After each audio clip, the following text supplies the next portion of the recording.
Hi అండి, నమస్తే. ఈరోజు వీడియోలో మనం ఇన్స్టెంట్ రైస్ రవ్వ దోశ అంటే బియ్యం రవ్వతో దోశ వేసుకోవచ్చండి. ఇంట్లో ఏం పిండిలు లేనప్పుడు ఇలా బియ్యంతో రవ్వ తయారు చేసుకొని మీరు ఈ దోశని ట్రై చేయండి. మామూలు దోశలు మర్చిపోతారు, అంత బాగుంటుంది. మరి ఎలా తయారు చేయాలో నేర్చుకుందామా? ఇలాంటి వంటల కోసం అత్తమ్మ టీవీ సబ్స్క్రైబ్ చేసుకొని బెల్ బటన్ని క్లిక్ చేయండి. ముందుగా మనం మన ఇంట్లో ఉన్న బియ్యం తీసుకొని వాటిని గ్రైండర్లో వేసుకొని గ్రైండ్ చేసుకోవాలి. ఇక్కడ నేను సోనా మసూరి బియ్యం తీసుకున్నానండి. ఇవి నానబెట్టలేదు, యాజ్ ఇట్ ఈస్గా మనం వండుకునే బియ్యం అనమాట.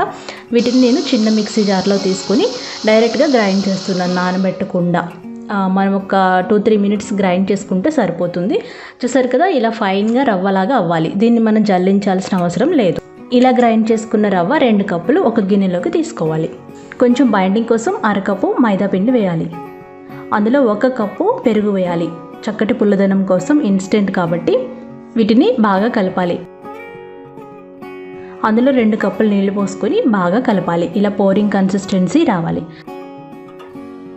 అందులో 1 టీ స్పూన్ ఉప్పు వేయాలి. ఉప్పు వేసిన తర్వాత మనకి దోశలు మంచి కలర్ రావాలనుకుంటే 1/2 టీ స్పూన్ పంచదార వేసేసి అలా అరగంట పాటు నాననివ్వాలి.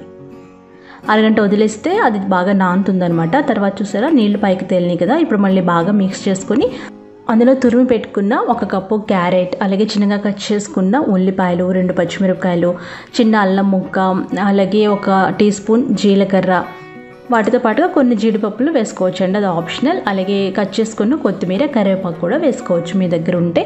వీటన్నిటిని బాగా మిక్స్ చేయాలి. ఈ వెజిటబుల్స్ అన్నీ వేస్తే చిక్కబడుతుంది కదా, అప్పుడు మళ్ళీ కొన్ని నీళ్ళు పోసుకొని మళ్ళీ మనం పల్చగా కలుపుకోవాలి. ఒక 2-3 కప్పుల నీళ్ళు వరకు పోసుకోవచ్చు. ఆఖరిగా 1/2 టీ స్పూన్ వంట సోడా వేసుకోవాలి.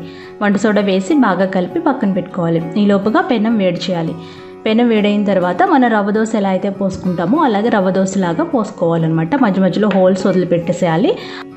ఆ హోల్స్లో మనం నూనె వేసుకొని కాల్చుకోవాలి. మీడియం ఫ్లేమ్లో ఎప్పుడైతే మనకి మధ్యలో బ్రౌన్ కలర్ వస్తుందో అంతవరకు కాల్చుకోవాలి. అలా బ్రౌన్ కలర్ వచ్చినప్పుడు సర్వ్ చేసుకోవడమే. దీని రెండో వైపు కాల్చాల్సిన అవసరం ఉండదండి.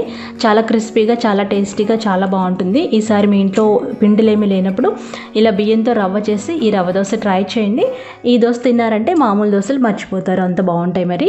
సో ఫ్రెండ్స్, ఈ వీడియో మీకు నచ్చినట్లయితే లైక్ చేయండి, షేర్ చేయండి, కామెంట్ చేయండి. నా ఛానల్ని సబ్స్క్రైబ్ చేసుకోండి.